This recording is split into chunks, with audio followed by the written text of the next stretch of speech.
வணக்கத்தை தெரிவித்துக் கொள்கின்றேன். இன்றைக்கு நாமக்கல் மாவட்டத்தில்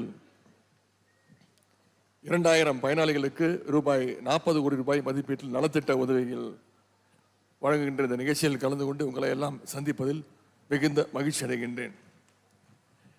கல்வி, தொழில், விவசாயம் என எல்லா வகையிலும் சிறந்து விளங்குகின்ற மாவட்டம்னா அது இந்த நாமக்கல் மாவட்டம் என்பது கூடுதல் சிறப்பு. இந்த நிகழ்ச்சிக்கு கூட ஏராளமான மகளிர் வந்திருக்கிறீங்க, ஏராளமான மாற்றுத்திறனாளிகள் வந்திருக்கிறீங்க, விவசாயிகள் வந்திருக்கீங்க, விளையாட்டு வீரர்கள் வருகை தந்திருக்கீங்க.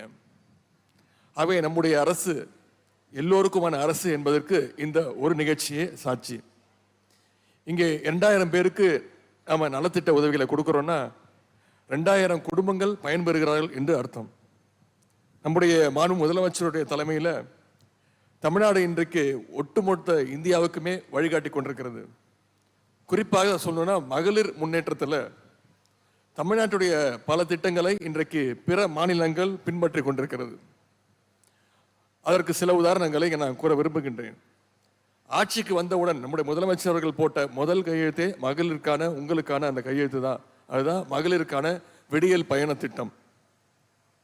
இந்த விடியல் பயண திட்டத்தின் மூலம் இந்த 4 ஆண்டுகளில் இதுவரை மகளிர் தமிழ்நாடு முழுக்க 730 கோடி பயணங்களை மேற்கொண்டிருக்கிறாங்க. இந்த நாமக்கல் மாவட்டத்தில் மட்டும் 15 கோடியே 80 லட்சம் பயணங்களை மகளிர் மேற்கொண்டிருக்கிறாங்க.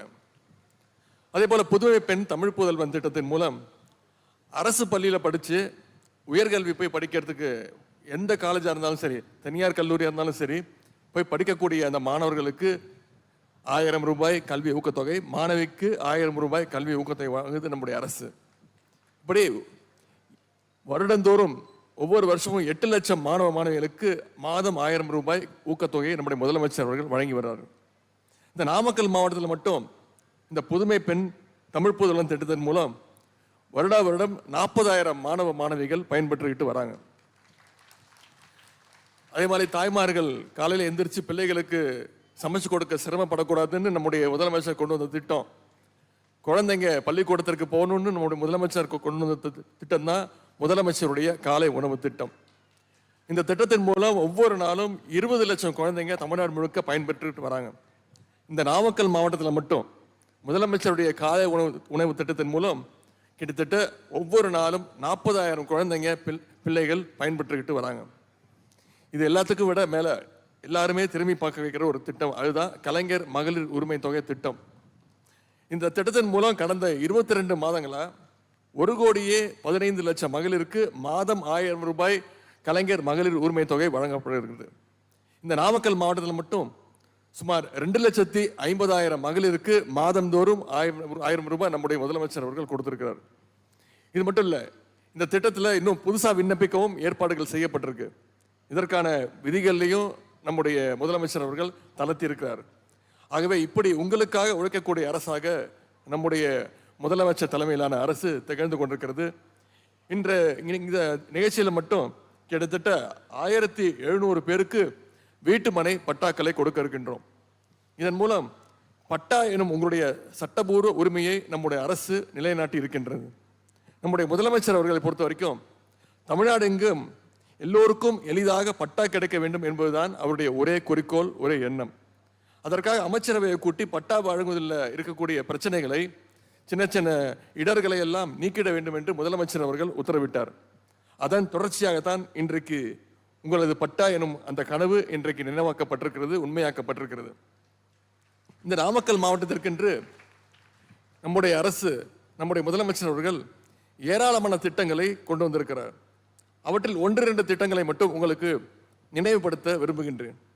சுமார் 200 கோடி ரூபாய் மதிப்பீட்டில் நாமக்கல் சுற்று வட்டார சாலை, முதல் முறையாக போதமலை மலை கிராமத்திற்கு ரூபாய் 140 கோடி ரூபாய் மதிப்பீட்டில் சாலை வசதி, 33 ஆண்டுகளுக்கு பிறகு சேலம் மத்திய கூட்டுறவு வங்கி நாமக்கல் கூட்டுறவு வங்கியாக பிரிக்கப்பட்டது.